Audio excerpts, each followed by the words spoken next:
Good evening and welcome to Northeast News Bulletin. This is Sukanya Bharadwaj bringing to you the headlines first.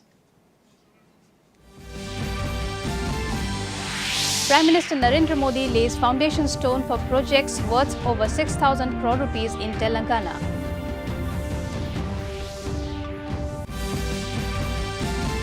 India signs memorandum with Mongolia for further cooperation between both parliaments.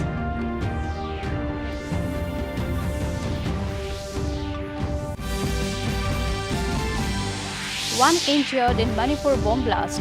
Manipur governor visits relief camp.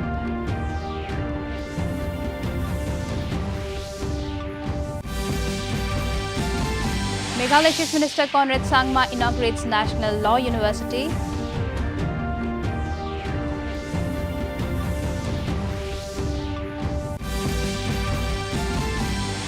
And India's PV Sindhu and Lakshya Sen advance into Canada Open Badminton Tournament semi-finals. And now the news in detail. Prime Minister Narendra Modi today laid the foundation stone of several infrastructure projects worth over 6,100 crore rupees at Hanamkonda in Telangana. Addressing a public meeting in the Arts College grounds, Modi said that the government attaches importance to infrastructure development and enhanced connectivity as these factors immensely contribute in achieving an Atmanirbhar Bharat. Stating that infrastructure development gained pace during the past 9 years, Modi said many such projects are also being initiated in Telangana. Earlier in the day, Modi virtually laid the foundation stone of two projects of 176-kilometer long national highways worth over 5,500 crore rupees. He also laid the foundation of a railway manufacturing unit at Kazipet. राज्य भले ही नया हो, लेकिन भारत के इतिहास में तेलंगाना का contribution, यहाँ के लोगों का योगदान हमेशा बहुत बड़ा रहा है। तेलुगु लोगों के सामर्थ्य ने हमेशा भारत के सामर्थ्य को बढ़ाया है। इसलिए आज जब भारत दुनिया की 5वीं सबसे बड़ी इकोनॉमिक पावर बना है, तो उसमें भी तेलंगाना के लोगों की बड़ी भूमिका है। आज का नया भारत युवा भारत है, बहुत सारी एनर्जी से भरा हुआ भारत है। 21वीं सदी के इस तीसरे दशक में हमारे पास एक गोल्डन पीरियड आया है। हमें इस गोल्डन पीरियड के हर सेकंड का पूरा इस्तेमाल करना है। देश का कोई भी कोना तेज विकास की किसी भी संभावना में पीछे नहीं रहना चाहिए। इन्हीं संभावनाओं को बल देने के लिए बीते 9 वर्षों में भारत सरकार ने तेलंगाना के विकास पर, यहां की कनेक्टिविटी पर विशेष ध्यान दिया है। इसी कड़ी में आज तेलंगाना की कनेक्टिविटी और मैन्युफैक्चरिंग से जुड़े 6,000 करोड़ रुपए के प्रोजेक्ट्स का शिलान्यास किया गया है। Prime Minister Narendra Modi inaugurated and laid the foundation stone for development projects worth over rupees 24,300 crore in Bikaner today afternoon. The Prime Minister further dedicated the silent Greenfield Express section of the Amritsar-Jamnagar Economic Corridor to the nation. Modi also inaugurated various projects like renewable thermal power plants, power supply, power grid, solar power, etc. Meanwhile, addressing a public meeting in Bikaner on the occasion, Prime Minister Narendra Modi said that Rajasthan has huge potential in terms of industrial development and the communication system in the state is being strengthened in view of this. वीरों की धरती राजस्थान को मेरा कोटि-कोटि नमन। ये धरती बार बार जो विकास से समर्पित लोग हैं उनकी प्रतीक्षा करती है, बुलावा भी भेजती है। और मैं देश की ओर से विकास की नई नई सौगात इस वीर धरा को उसके चरणों में समर्पित करने के लिए निरंतर प्रयास करता हूं। आज रिन्यूएबल एनर्जी की दिशा में राजस्थान को आगे ले जाने के लिए ग्रीन एनर्जी कॉरिडोर का भी लोकार्पण हुआ है। बीकानेर में ईएसआईसी अस्पताल का काम भी पूरा हो गया है। मैं इन सभी विकास कार्यों के लिए बीकानेर और राजस्थान के लोगों को बहुत बहुत बधाई देता हूं। साथियों, कोई भी राज्य विकास की दौड़ में आगे तब निकलता है जब उसके सामर्थ्य की, उसकी संभावनाओं की सही पहचान की जाए। राजस्थान तो अपार सामर्थ्य और संभावनाओं का केंद्र रहा है। राजस्थान में विकास की तेज रफ्तार भरने की ताकत है, इसलिए हम यहां रिकॉर्ड निवेश कर रहे हैं। Leading the Indian parliamentary delegation to Mongolia, Lok Sabha Speaker Om Birla signed a memorandum with the Speaker of the state Great Hurel of Mongolia, Jizandan Shatar, today to further strengthen and expand cooperation between the two parliaments. Birla further visited the headquarters of the Mongol refinery, which is critical to Mongolia's energy security. The oil refinery project is the largest project undertaken by India overseas under Line of Credit program. Meanwhile, the Lok Sabha Speaker had called on the President of Mongolia, Ukhnagin Khurelchuk, yesterday. Chemicals and Fertilizers Minister Manshukh Mandavya stressed the need that all stakeholders and government should work together to offset the negative impact of chemical fertilizers on agriculture. Speaking at a workshop on strategy for promotion of alternative nutrition to reduce dependence on chemical fertilizers for soil health and sustainability in New Delhi today, Mandavya said that excessive use of nutrients in agriculture in an unbalanced manner has led to reduced soil fertility and vitality. He highlighted the negative grave consequences of chemical fertilizers on both human and animal health as seen with increased disease burden in areas where excessive chemical fertilizers are used.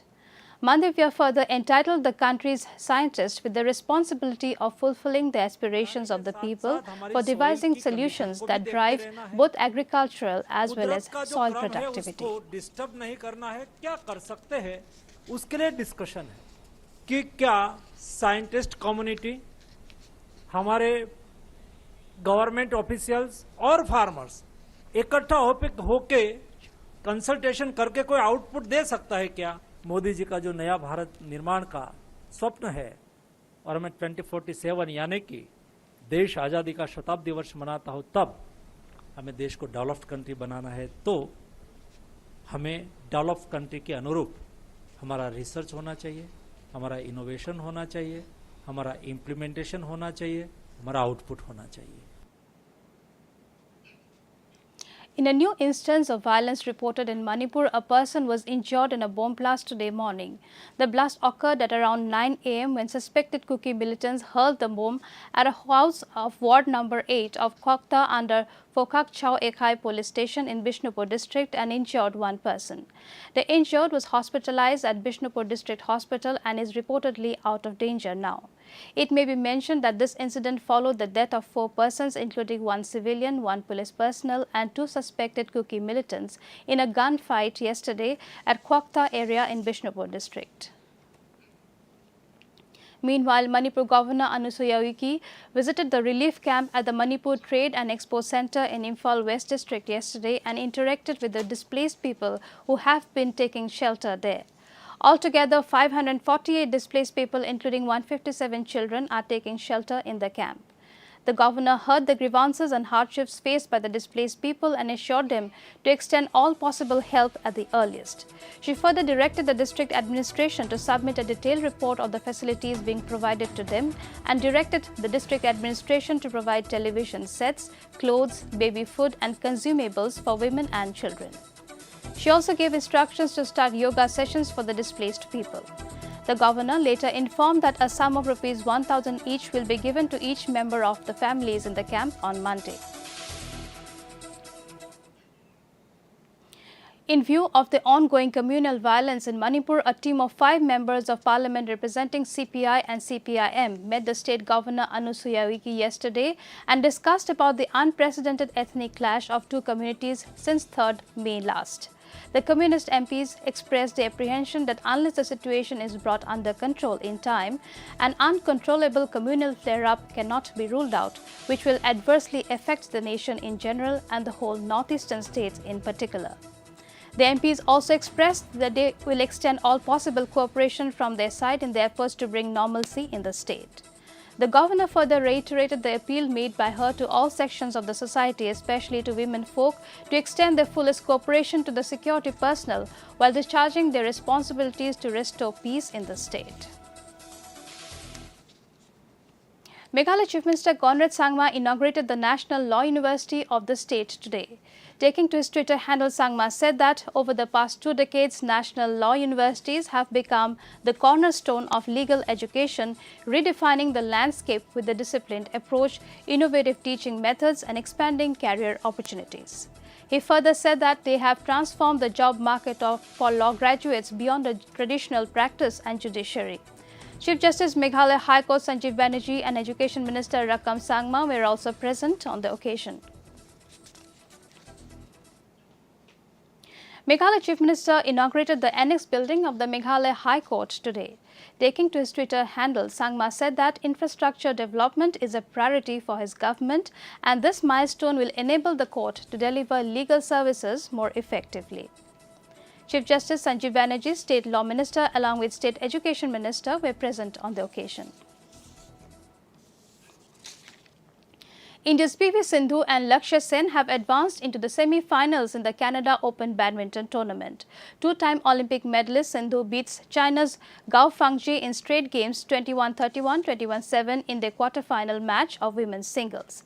Meanwhile, Commonwealth Games champion Lakshya defeated Belgium's Julie Karagi in the quarter-final to reach the semi-final. PV Sindhu will play against Japan's Akane Yamaguchi, while Lakshya Sen will meet Japan's Kenta Nishimoto in the semi-finals post-midnight as per IST. Meanwhile, in the Wimbledon update, Novak Djokovic showed again why he remains invincible at the Wimbledon. Young rival Carlos Alcaraz graced centre court for the first time, and Andy Murray's hopes ended in Greek tragedy on another marathon day at the grass court slam yesterday. Serbia's Djokovic, chasing records on multiple fronts, left it late to book his place in round 4, beating Stan Wawrinka just before Wimbledon's 11 p.m. curfew. Meanwhile, women's top seed Iga Swiatek continued her serene progress with a third successive straight sets win, this time against Croatia's Petra Martic 6-2, 7-5. In another story from the state, Meghalaya Chief Minister Conrad Sangma held a meeting with the health department officials to discuss strengthening health infrastructure in the state yesterday. Taking to his Twitter handle, Sangma said that as a government, they are committed to improving healthcare accessibility and quality for all citizens. He further informed that they deliberated on establishing a public health and specialist cadre system in the medical department. Sangma said that he was confident that his policy decision will bring greater efficiency and accountability to the healthcare system. He said the platform will streamline the process for healthcare institutions to submit their requirements, ensuring prompt and appropriate action. Meanwhile, Meghalaya Health and Agriculture Minister Ambareen Lyngdoh had a zonal meeting with the health departments, agriculture, horticulture and research departments of both districts of Jaintia Hills to discuss on the various health issues and assess the progress of ongoing projects in the districts at the Water Conservation Office, Mimuntu, West Jaintia Hills. Lyngdoh held a meeting with the MLAs, medical officers to discuss the health scenario. She also interacted with the health officials to understand the current state of health care. Later, Lyngdoh had a meeting with the officers of Agriculture, Horticulture and Research Officer, Local Research Station and Laboratory of both the districts to discuss the progress of the ongoing projects undertaken by the departments in the district.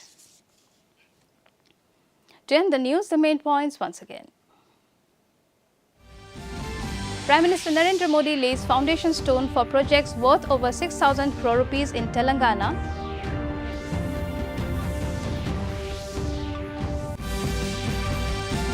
India signs memorandum with Mongolia for further cooperation between both parliaments.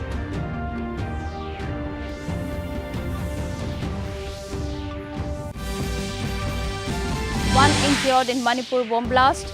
Manipur governor visits relief camp.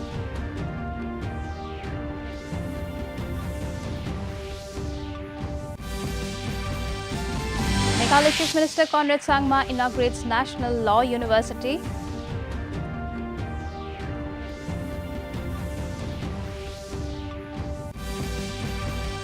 And India's PV Sindhu and Lakshya Sen advance into Canada Open Badminton Tournament semi-finals. That brings us to the end of this evening's bulletin. Thank you for tuning in. Namaskar.